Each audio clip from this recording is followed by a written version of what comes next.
All right, cool. And pretty sure it's 4.2, right? Rolle's theorem and all that. Yep. So we made it through section 4.1 last time. So not seeing any questions from that. We're going to get into 4.2. Oh, there you go. So we'll hold off on that for a second. Yeah. Number 54. 54 is page 281.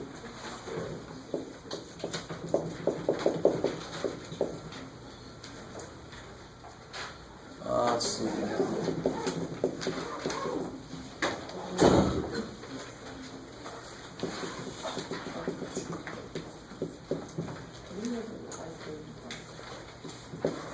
And the instructions say, find the absolute maximum values of f. I was trying to do it like how you taught it. Like take the derivative. That's crazy. Why don't you do?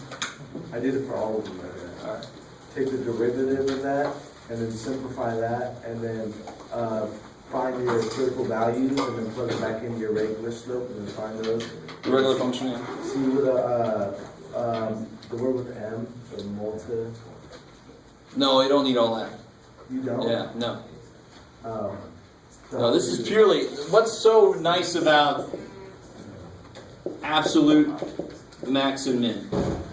Largest number you get. Yeah. The original function. Largest. So the beautiful thing is, you know they can only occur at the critical values, or in this case when they have a restricted domain, it might occur at the endpoints. Right? The local mins and maxes are tougher because you have to analyze each one. It's not like an absolute. There's not a winner and a loser. They each might be their own max or min. So that's why local maxes and mins are always going to be a lot harder than absolute. Absolute just says find your critical values. You've already got your endpoints. Plug them all in, step back, see who's biggest, see who's smallest. So you find your critical values too, though. Does that make sense? You have to, yeah. Find your critical values. I just got stuck on my factoring. So let's see, how do you do the derivative of this? Let's do that first. So it's x squared minus x plus 1 minus... Alright, good. So you did the derivative of the top, which is 1 times the bottom. Minus x times 2x minus 1. All over x squared minus x plus 1 squared. Okay. And then distribute the x. Okay, yeah, sure. So simplify the top.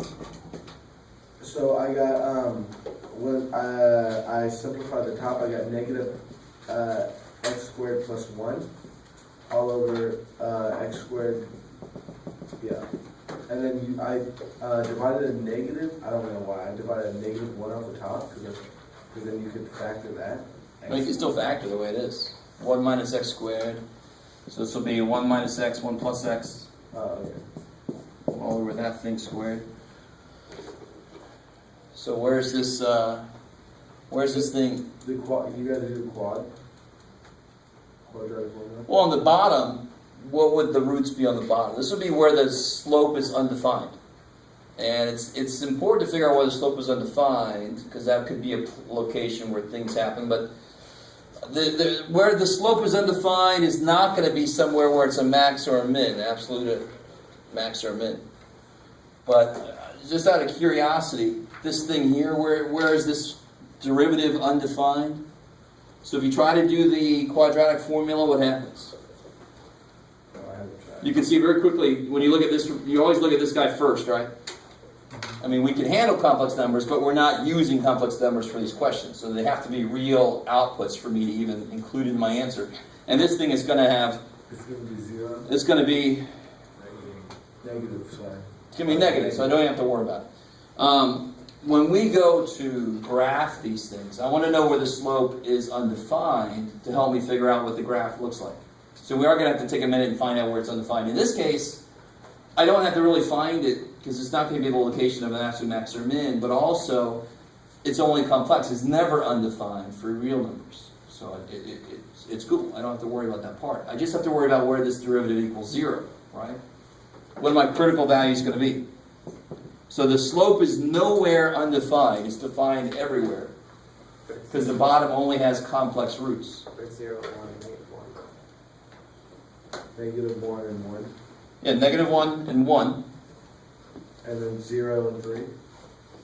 So I just got to check out -1, 1, and then the endpoints.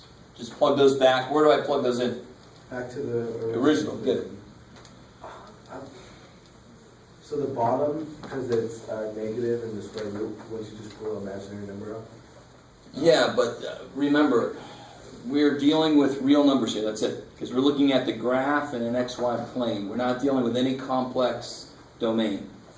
So we're only curious about What does the real. bottom mean? It's only complex numbers, so you treat it as 1. This derivative is only undefined for complex values. And we're not using complex values. So the derivative is never undefined for us then. It's defined for every real number. Okay. Cool? Because this thing can't even equal 0. Right. This be some parabola that opens up and it's above the x-axis. Oh, so you could set the numerator and denominator equal to 0? Could you? And then just... Pretty soon we're going to want to know where it's undefined to help us graph it, right? But for this problem, I just want to know the absolute maximum min. So where it's undefined wouldn't even affect that. But I just, out of curiosity, I wanted to see what they gave us. And they gave us a problem that could never be undefined, which is nice. All right. So now, to finish this out, you just have to look at f of 0 and see who the winner is for the biggest and most positive, most negative. Or biggest number, smallest number. Yeah. Cool. All right. Yeah. 45.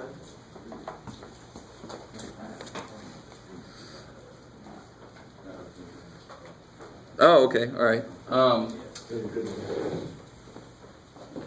They have weird emphases on this question.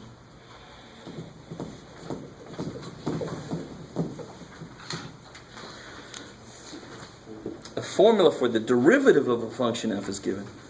How many critical numbers does f have? So 45 gives you f prime is 5 e to the negative 0.1 absolute value of x sine x minus 1. And you'll notice whenever you see this little symbol here, that little red, that means you use your graphic calculator. Because to find the critical values, how do you do that? You got to put it in because doesn't sine have a bunch of them? But sine is inside. It's e times sine. I'm not exactly sure what's going to happen here, really. Well, I probably should know, right? I mean, this is like a dampening factor on this sine. But it's also minus 1. So, I mean, realize what's happening here. Sine, if it was left alone, if the derivative was sine, then how many critical numbers would f have? If the derivative was sine, f would have how many critical numbers? Infinite number, because it crosses the x-axis infinite number of times. Now, look what's happened. We have a sine function that's been moved down by 1, so now it's only going to hit sometimes, right? So here it's going to be here, and then it's going to hit there, and it's going from there. Well, still. And then it's being dampened on top of that in both directions because the absolute value in both. Now, so it's gonna. There's only going to be a few places where it might hit the x-axis. Exactly. So how do I just have to graph this bad boy and see what it looks like. Hopefully a better graph than that. So that little symbol, does it just mean use your calculator, or does it mean graph it? Most of the time it's going to mean you can't do this without your Graphing. your graphic calculator. Yeah. Yeah. In this case you just have to graph it and look, because I think it just says how many, right? Yeah, how many. Don't even have to find them. Just have to look at it and say it's got this many. Right? And when you graph f prime, you're looking at where what happens? Slope to 0. F Well, prime? when you graph the f primes, Yeah, when you get that graph, what are you looking for to have happen to be answers? Where Yeah, where it's the x-axis, right? Cool. That would be where the slope is 0. on f of x. Where f prime of x hits the x-axis is where the slope is 0. on For x. f. Okay. Good. Yeah. 42.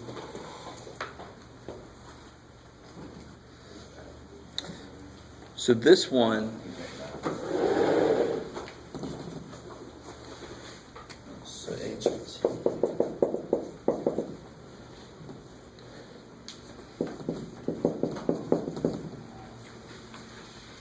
So the only thing they could do to make this difficult, and I hope you guys agree with me, is to throw functions in there whose derivative is gross. And the only reason this one's at all gross is because it's one of the ones personally I haven't memorized. I don't know if you guys have memorized it. Notice the difference between find the critical numbers and find the local max and min. Find the critical numbers is obviously a lot easier, but critical numbers, how do they relate to maxes and mins? Because So max and mins are. some max and mins are, some critical numbers are max and There mins. you go. Not all of them. Yeah, all the critical numbers are a listing of all the candidates where there could be maxes and mins. I like it. So of course, to find the critical values, you have to first find the derivative. I'll do half of it. I'll do this half. Be careful, that's not a chain rule. That's that's why they have the symbol arc sign. I just hate that symbol. This is not some, sign to the negative first power. It's inverse sign. What's the derivative of inverse sign? Oh, 1 over the square root plus 1. 1 over the square root of 1 plus y squared. That sounds right. In this case, it's t. Or t. okay. And then what do you do with that? Set equals 0. Is that equal to 0? It's nowhere near as bad as it looks. Yeah. Yeah, you'll get there really quick. And then you just got to list them. It's awesome. So this kind of problem should be really easy. When they say find the critical values, the only thing that could be gross at all is the function that give you the derivative. And then maybe any factoring you might have to do. But you don't have to do any analysis. You don't have to do any number lines. You don't have to do any of that. You just have to list the numbers that you get that make the derivative 0.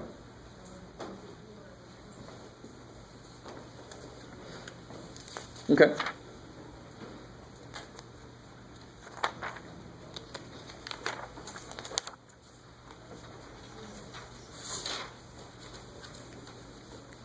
Is there anything else from 4.1? Yeah. Well, Or from anything? okay. What you got? 311. Wait. 311. Number 44. Oh, okay. All right. So what's the derivative of hyperbolic secant by itself? 1 over x times the square root. In fact, this is inverse hyperbolic. Yeah. Inverse Yeah, yeah, hyperbolic. yeah. So y prime would be. Yeah, these I definitely don't know. 1 over x times the square root of 1 minus x squared, right? Yeah, gruesome. So this by itself would be this. I mean, it's obvious. So this is going back to something we talked about before, about the form of something and just putting in place where things should go. So in general, the hyperbolic secant, the inverse hyperbolic secant of x derivative is this. So wherever there's an x is where you would plug whatever's actually in there, and then you have to worry about chain rule. Okay. So here the function they give us is hyperbolic inverse secant of e to the, Negative x. of course. So then f prime, what's the first step? Plugging e to negative. Yeah, it's just negative 1 over e to the negative x, 1 minus e to the negative x squared, And then that's going to be times the Good. derivative of times the derivative of the inside, which is just that's negative e to the negative x. I like it. Because it's got its own chain rule because the negative x is inside. How are we feeling there? So remember, in general, e to the ax, the derivative there, it looks like the a just comes down, so you can just treat it that way. But where the a really came from? Where did it really come from? The chain rule applied to this, right? E is its own derivative times the derivative of ax is just a. Cool. And what's really nice that happens here? These two negatives go away. That and that cancels out. Yeah. So then is it just 1 over, you leave it as 1 over, That goes away, that goes away. 1 over 1 minus, what's that? Wait. Did it leave out square root? Yeah. Yeah, it did. Thank you. So What's e to the negative x squared? e to the negative 2x. Like, just multiply the powers. So you don't have to make it like. So that's the final answer. Yeah, that's where I would stop. We don't have to rationalize. No, don't do that. Don't ever do that. The next step depends on what you have to do next, and I don't have to do anything next. There might be a situation where I want to rationalize it if there were other parts to it that I might want to try to combine or something, but there's absolutely no reason to do that here. Yeah. Could you, I don't know, if you had to go further, is 1 minus e to the negative x squared, can that be factored to 1 minus e to the negative x times 1 plus e to the negative x? Does that make sense? Not really, because, It's a difference of. yeah, it is a difference of squares, so you could do this if you really wanted to. Okay. Not that we need to, but I just was starting to go that way, and I just want to know if that's even true, a true statement. Yeah, that totally is. I like it. So if there was something up top somewhere else that would be like this, you might want to, then you maybe cancel. Yeah, exactly. That's Cool. still all underneath the root sign, though, isn't it? So again, Yes. yeah, it's still underneath. So I'm just looking at the inside. Okay. Yep. You were saying canceling. If there was a square root or Something on the right. yeah. Again, it totally depends on what else to do, and since there is nothing else there, it's a hard question to really answer directly. So So that, yeah, that's an equal sign at the bottom right? The negative went away, right? yeah, right there. Gotcha. Because that was negative, yeah, so this is f prime. While I'm thinking about it, I've noticed kind of a bad habit that happens all the time. I just forgot to say something about it. I see stuff like this all the time. So I see somebody say, that's f prime is 6x to the 5th plus x to the 5/3. So what have I done wrong already? And this is more than just me being picky. This is me trying to help you, protect you from your own self. If you do this thinking you've simplified it now, you might come back to it later and go, oh, I've already done the derivative. I can just keep going. When you actually haven't done this guy's derivative yet. Right, you just changed. So don't even do any derivatives until you get everything in the form they need to be. So you don't forget to do a derivative of a piece of something. That's a really easy mistake to make. Trust me, personal experience speaking.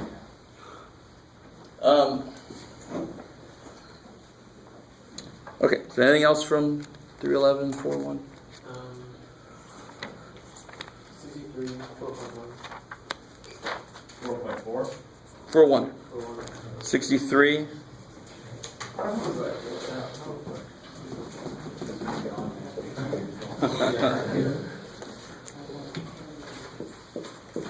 Hell, somebody could get up that far, why not? If A and B are positive numbers, find the maximum value. Well, like,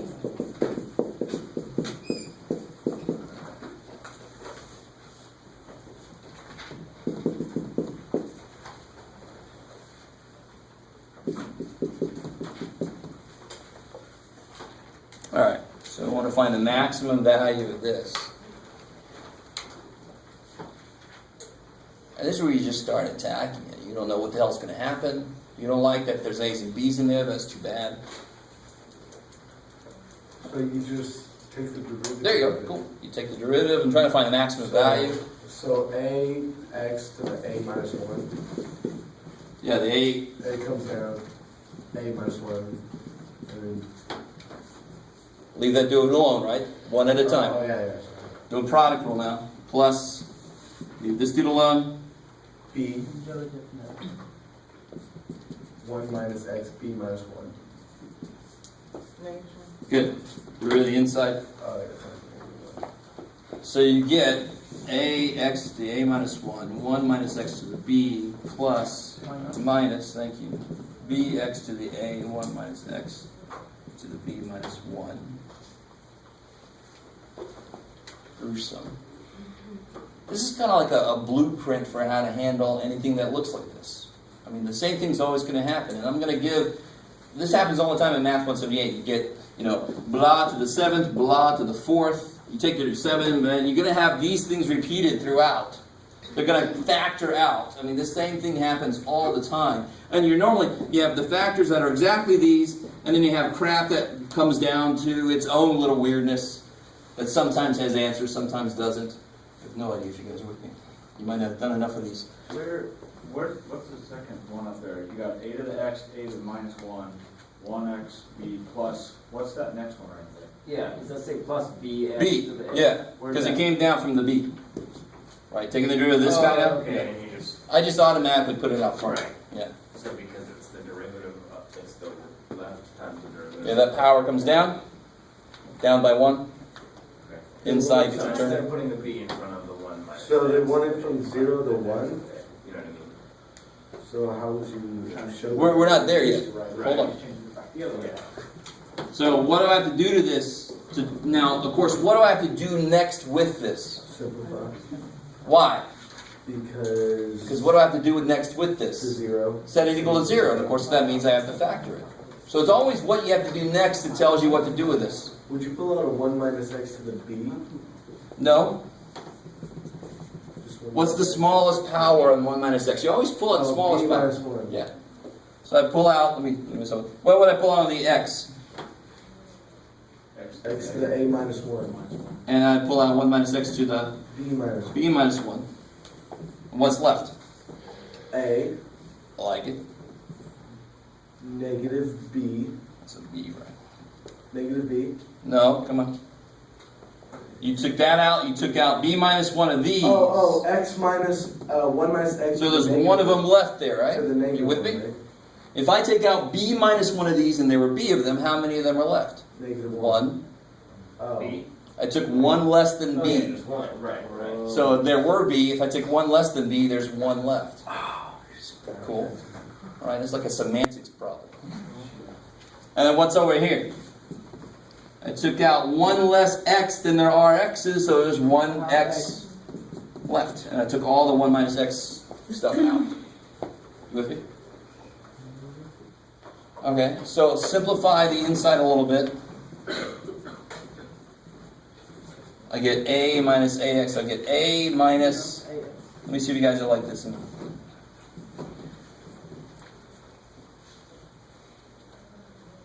I don't know why, just because. All right, just think about it. It doesn't really matter, but what the hell. All right, so what are my critical values? 0 and 1. 0, 1, don't say that so finally. And What's going to make this guy 0? so equal to 0. So equal to 0. And do the work. Can you guys see this in your head? If you set this equal to 0, wouldn't you add this piece over? And then Yeah. divide by a plus b? So you get a over a plus b? Yeah, I just I'll let you consider that. repeat it that way. You with me? So if I set this piece equal to 0, add this over, then divide by a plus b. So the other critical value is a over a plus b. That's the piece that I should have known was coming. So from the very beginning, I knew I was going to have a critical value at 0 and at 1. Because those are the pieces that are going to be left alive to come out. Oh, it's like when you did the derivative thing. There was always those pieces that would just die because you're taking the limit to 0. That f of x plus h minus f of x. It's just the fact that when I take a derivative, there's some of this still alive. Now, of course, I don't know what a and b are. That could be a problem to worry about, right? And then you got to set the rest of it 0 too. So now here's my critical values. How do I tell which one's max or min or whatever? Because they want me to find the maximum value between 0 and 1.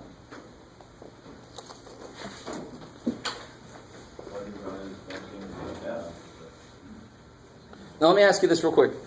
If A is 1, what's this? 0. And if B were 1, not 0. If A is 1, this is 1. If B is 1, this is 1. Right? So then these actually wouldn't even be critical values in that case, right? These two are only critical values if A and B are both bigger than 1. How are we doing there? That's one little consideration. Okay, maybe.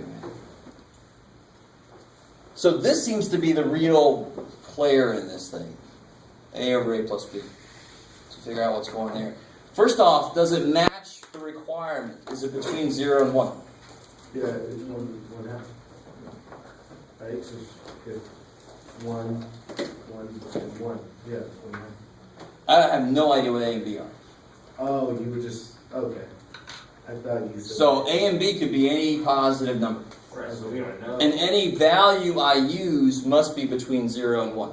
Right. So is that value between 0 and 1? If it's not, I can throw it out. We don't know, right? Yeah, we do. It could be. It says A. A and B are positive. To be between 0 and 1, what must be true about a fraction to be between 0 and 1? It must be positive. Can't be top heavy, right? Right. With me? Is this top heavy? No, this is bottom heavy. Okay, right. Right? So it's like 4/5. It's like, you know. Has to be. Cool? You guys see that? So that's a very quick thing to tell yourself. That is definitely between 0 and 1. I have to consider it as a possible location of a max. Okay, here we go. So if I do my little number line, I have no idea where this really is, and it doesn't really matter. It's just somewhere in the middle. That's where my slope is 0. Possibly the 0 and 1/2 cases where that's not true, but we'll just consider them. What, did you didn't set the rest equal to 0? You only set that. What section is this, by the way? No, Oh, that's too bad. that's what Secant? 0 and 1. Oh, is that where you have the 0 and the 1? I was right. Oh yeah, from here. You yeah. set those equal Yeah. to 0 too? Yep. Alright, Yep. just making sure. So will multiplicity help us out here at all? In fact, will anything really help us out here? What do you mean, help us out? To finish this out, if I want to know if it's a maximum value, Oh, what's got to be true? It's got to be coming up to it and then down from it. It's gotta be Right. positive to negative. I like it. Multiplicity tells you that it's at least going to change because No, multiplicity doesn't change. that's what I'm saying. It's because it's not. This guy is going to change from side to side. That's true. Correct. But it could be a min, and they want a max, right? I'm trying to show you the issues this problem has that you have to be careful about. I don't know what these numbers are. It could be positive. I mean, it could be odd. It could be even. I don't know what the multiplicity is. So trying to investigate it like this might not get me anywhere. In fact, what would I plug in between here and here?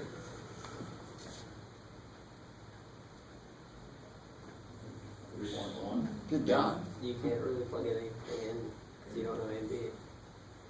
Well, I could, for example, I could plug in A over 2 A plus B. Half of A over A plus B is between A over A plus B and 0. But would that really get me anywhere? No. Okay. So is there another way we could figure out if there's a maximum there or not? well,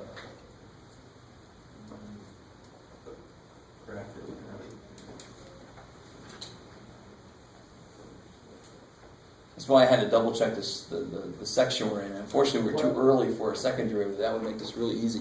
plug in, we have to do plugging in numbers that's like close to 0 or close to 1.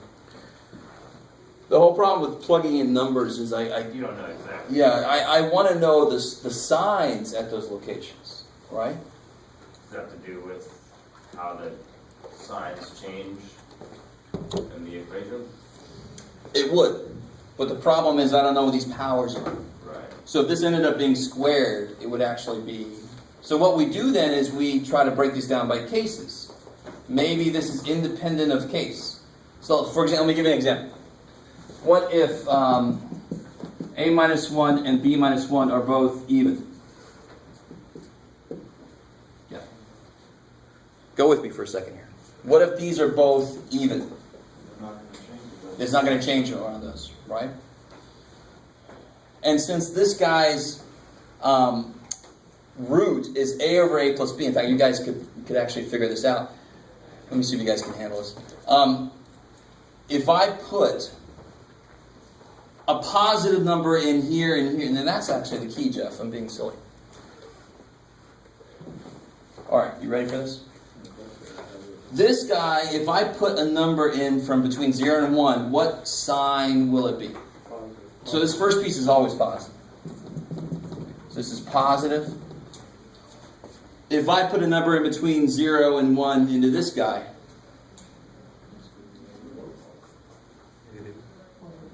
think about it. What's the 1 minus 0 up to 1 minus 1? So in between where it's 0, it's going to be positive. Cool. I like it. All right. How are we doing so far? I forgot the 0 to 1 restriction. Wouldn't that be on both pens though? Like the way that you're writing it to kind of correspond with the chart? Did I explain that very well? How you're writing out the f prime equals plus and plus? I'm looking just at the function itself. Okay. So this is always going to be positive value. This is always going to be a positive value. Let me stop right there. You guys semi with me? The reason I didn't realize that at first was when I drew the number line, my brain suddenly said any number would be useful. So I'm trying to plug negative numbers in. But I can only use numbers between 0 and 1. And those are really the only numbers I care about. I really don't care what's going on back here and up here because 0 and 1 might not even be critical numbers in the So depending on what A and B are. A and A plus B might not be a critical number. Well, let's see. Or it's a Let's critical see. number, but it's not. It might not be a minimum. What's going to happen? Now, here's the key point.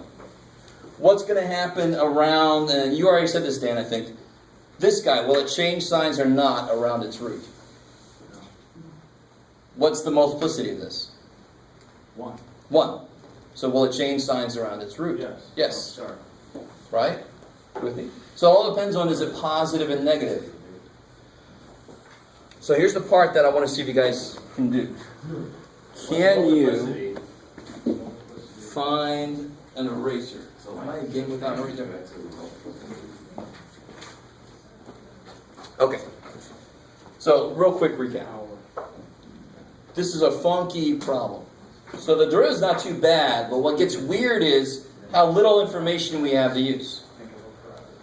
Well, when you start to realize you have to go between 0 and 1, that's always going to be positive around there. That's always going to be positive in there. So what really matters then is around this guy. What's happening around that guy? If I plug in a value below, and are you guys all cool with that as being a good option to plug in between 0 and that? 1/2 of something will always be between 0 and the thing itself, right? So what happens when you plug that value in here? And people will often run away from that before they realize how stupid easy it is. Plug in. Is that for X? Yep. So what do you get when you plug that in to this piece? You get A minus A plus B times A over 2 times A plus B. And the A plus B's, of course, cancel. What's A minus half A? Half A, which is, more importantly, positive. So it's positive here. It's got to be what here? Negative. Negative, because we already know the multiplicity of this is 1. So it's got to change signs on both sides. What is multiplicity? How often that root shows up. So just to blow your mind, the multiplicity of 1 is b minus 1. Because it shows up b minus 1 times. Okay. So it's just really the degree of it. So if it's an even degree term that your root comes from, it's going to touch there. It's going to stay the same sign. The function. The slope is going to change. Right? So if I'm looking at f prime and I get an even function, Like 2. that means it's going to stay the same sign on both sides. So would that be a max or a min possibly? If the slope stays the same sign on both sides? No, it won't be. It's going to be one of these little, like an x cubed. It's not going to really turn. Okay. So what have we figured out about this now? Since it's increasing up to it and decreasing down from it, that's a max. Freakiness. So if I had an example, if I had this function here,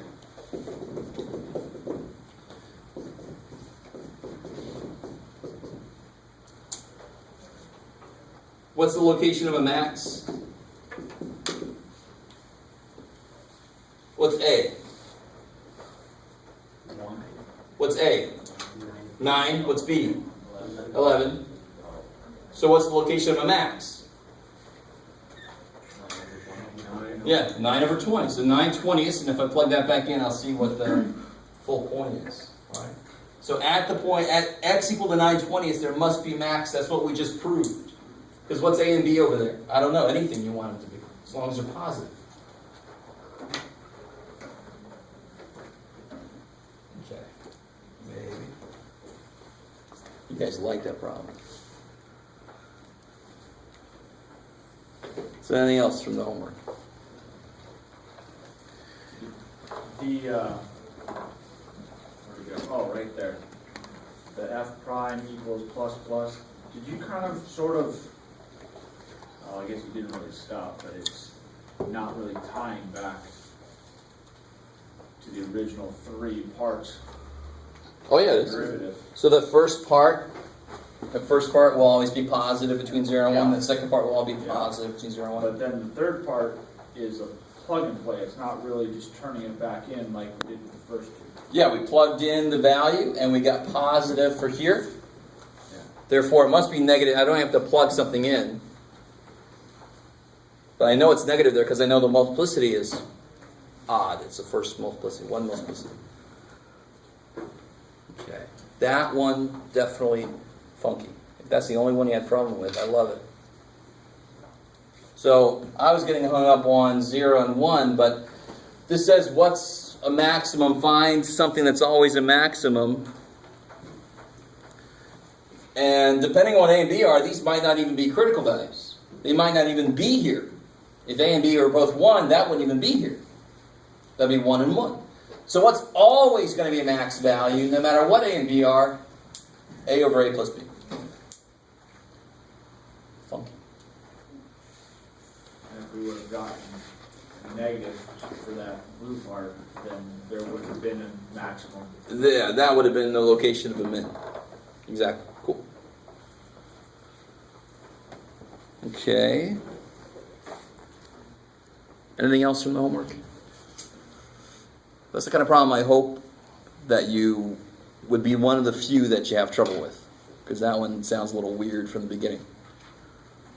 But I mean, what you do is, when you're not sure what to do, you just start attacking. I mean, the minute I said that, you knew you took the derivative.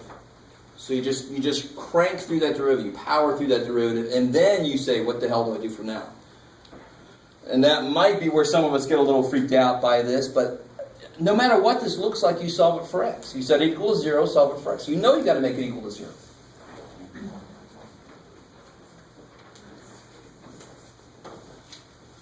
All right, so anything else from 311 or 4.1? How'd you get the 0 and 1 on that again? Could you just remind me? Okay. Yeah. 0 makes that 0, 1 makes that 0. Okay, cool. That doesn't come, well, yeah, it comes from the domain also, doesn't it? Well, they made it that because of that fact. So so let's say that x and 1 minus x didn't come out to 0 and 1 there. They came out to something else. And the domain was 0 and 5. Would 0 and 5 be on there? And No. I really can't explain it. The only way it could be 5 is if this said 5 minus x or x minus 5. I mean, that's plain and simple. This doesn't give a crap about the 0 less than x less than 1 statement. Really? Oh, Okay, yeah. but I thought that- The root here is 0, the root there is 1. But I thought Now, why did they make the domain 0 to 1? Because these were 0 and 1. They were natural kind of like boundaries for what was really interesting was that middle piece. Okay, but I thought we said that the end of a function that's contained with domains, those ends, regardless if they're outcomes of a derivative, are also critical.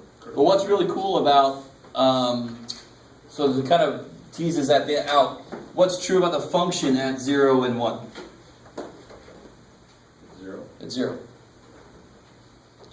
And the only thing you really have to do is make sure that when you plug in a over 2a or a over a plus b in here, you don't get a 0. And you won't, right? So what Dan's saying is, you have to check the endpoints for an absolute max or min, right? But we already know the endpoints are going to be zero values. They're going to have a value of 0.